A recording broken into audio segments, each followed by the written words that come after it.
আসসালামু আলাইকুম সুপ্রিয় দর্শকবৃন্দ, আশা করি সকলে ভালো আছেন। ডিআর এগ্রোর পক্ষ থেকে সকলকে শুভেচ্ছা। প্রিয় দর্শক, গরুর খামার করা, তো সেটা হচ্ছে গরু পালনের ক্ষেত্রে গরু মোটা তাজাকরণই বলুন আর হচ্ছে খামার গাভী পালনই বলুন, তো এটা কোনটা ভালো হবে সেটা আমি বলতে পারবো না, কারণ আমরাই শুরু করেছি মাত্র 3 মাস হলো। তো আমরা আপনাদেরকে এর আগে কোনো ভিডিও দেই নেই, তো আজকে মনে হলো যে একটু ভিডিও করি, যেহেতু আমরা অ্যাগ্রো সিস্টেম নিয়ে কাজ করি, বিশেষ করে আমাদের যে অর্গানিক ফার্টিলাইজার সেগুলো আপনারা জানেন।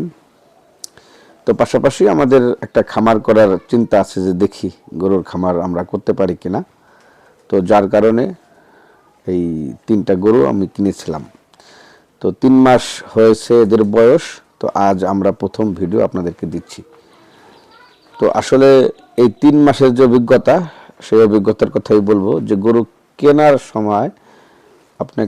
কেনার সময় আসলে যদি আপনি জিতে কিনতে পারেন, তাহলে আপনি বিক্রি করার সময়ও সেটাকে বিক্রি করতে পারবেন লাভে। আসলে গরু পালনে যে আহামরি লাভ আমার মনে হয় তা হয় না, যা বুঝতে পারছি। এই গরুটা দেখতে পাচ্ছেন, এই যে পিছনের যে গরুটা, এটা তো এই গরুটা আমরা বিক্রি করে দেব। এখন তো 2025 সালের 25শে রমজান চলছে, তো চাচ্ছি যে এটাকে ঈদে আমরা বিক্রি করে দেব। আর এই গরুটা দেখছেন, এই একটা গরু, এটা আমি কিনেছি হচ্ছে টোটালি 90,000 টাকা পড়েছিল এটা যখন কিনি। আর আপনার ওই মাঝের যে গরুটা দেখুন, এই যে এই গরুটা 1 লক্ষ টাকা দিয়ে কিনেছিলাম। আর ওই পাশের গরুটা আমাদের কেনা পড়েছিল 70,000 টাকা। তো যাই হোক, এখন ওই গরুটা কিন্তু দাম বলছে মানুষ 1 লক্ষ টাকা, 1,10,000 টাকা, মানে 1 লক্ষ থেকে 1,10,000 টাকার মধ্যে আপনার গরুটাকে দাম বলতেছে। সেটা হচ্ছে এই গরুটার দাম কিন্তু এখন বলতেছে।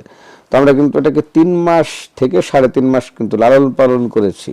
তো দর্শক, একটা জিনিস লক্ষ্য করেন, যে 3 মাস 3.5 মাস যদি এই গরুটা লালন পালন করে থাকি, তাহলে নিশ্চয়ই তো একটা গরুর পিছনে 10-15 হাজার টাকা অলরেডি খরচ হয়ে গেছে। তো এখন যদি বিক্রি করতে যাই 1 লক্ষ বা 1,10,000 টাকা বলে, তাহলে দেখেন লাভ কোথায়। তারপরে আবার গরুটা কেনার সময় আমরা বুঝতে পারিনি গরুটাতে কিছু সমস্যা আছে। দেখুন দর্শক, গরুটা কিন্তু বৃদ্ধি পায় না, হাত পাও চিকুন চাকুন বৃদ্ধি পায় না। এই হাত পাও চিকুন চাকুন গরু কেনা যাবে না, বুঝতে পারছেন? এটা সবসময় লক্ষ্য রাখতে হবে।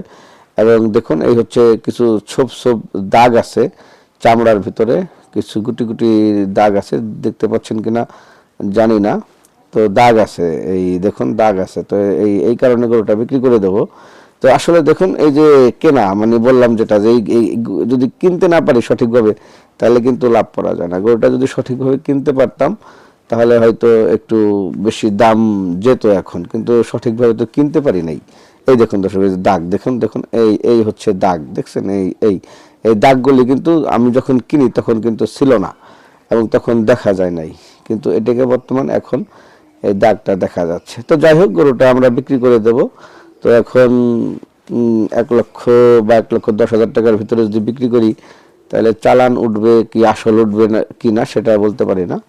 তো এই হচ্ছে ব্যাপার, যে প্রথম অবস্থায় শুরু করছি, তো অল্প দিয়ে শুরু করি, আগে জিনিসটা শিখে নেই যে আসলে গরুর খামার করতে গেলে কি কি প্রয়োজন হবে, কেমনে কি, এটা আগে শিখে তারপরে আস্তে আস্তে না হয় বাড়ানো যাবে ইনশাআল্লাহ। তো দর্শক, আমি আমার যে 3 মাসের যে অভিজ্ঞতা সেটা আপনাদেরকে শেয়ার করলাম। আপনারাও কেনার সময় খুব ভেবেচিন্তে